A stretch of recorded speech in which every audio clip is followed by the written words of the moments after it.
Hello there, wonderful grandchildren. Today we're going to read Tillie and the Wall. That's Tillie, and she's very curious about what's on the other side of that wall. Do you think she's able to discover it? And if she does, what does she find? Let's read. Tillie and the Wall by Leo Liani. The wall had been there ever since the mice could remember. They never paid attention to it. They never asked themselves what was on the other side, nor, for that matter, if there were another side at all. They went about their business as if the wall didn't exist.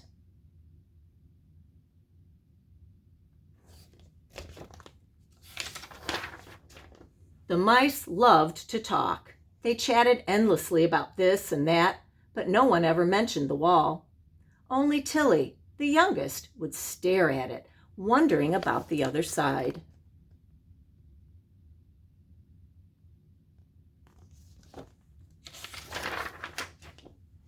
At night, while the others were asleep, she would lie in her bed of straw, wide awake, imagining beyond the wall a beautiful, fantastic world inhabited by strange animals and plants.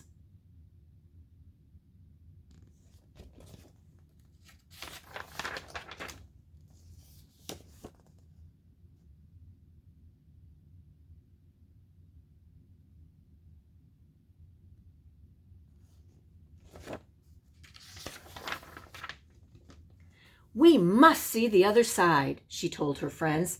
"Let us try to climb." They tried, but as they climbed, the wall seemed higher and higher.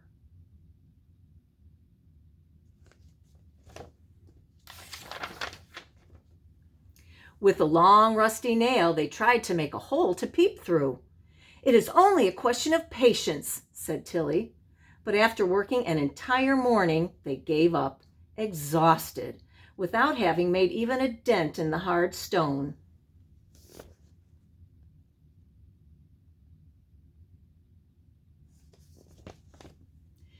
"The wall must end somewhere," Tillie said. They walked and walked for many hours. The wall apparently had no end.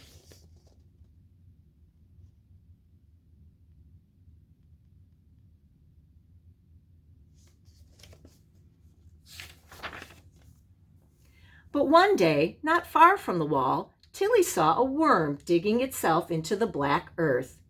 How could she not have thought of that before? Why hadn't anyone thought of that before?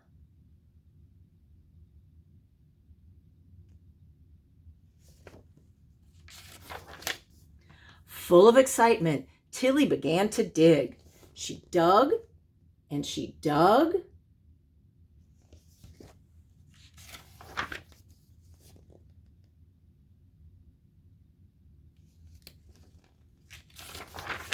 Until suddenly, almost blinded by the bright sunlight, she was on the other side of the wall.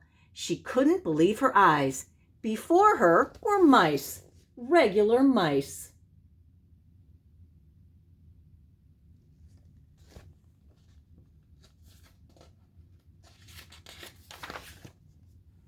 The mice gave Tillie a great welcome party. They took her to their celebration pebble. Had she seen that before somewhere? They made speeches in her honor and waved flags.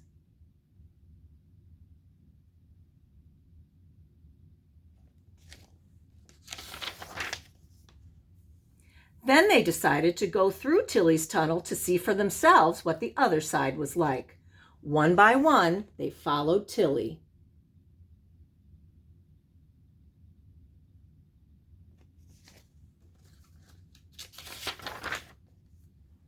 And when the mice on Tillie's side of the wall saw what Tillie had discovered, there was another party. The mice threw confetti. Everyone shouted, "Tillie, Tillie, Tillie," and they carried Tillie high in the air in triumph. Since that day, the mice go freely from one side of the wall to the other, and they always remember that it was Tillie who first showed them the way.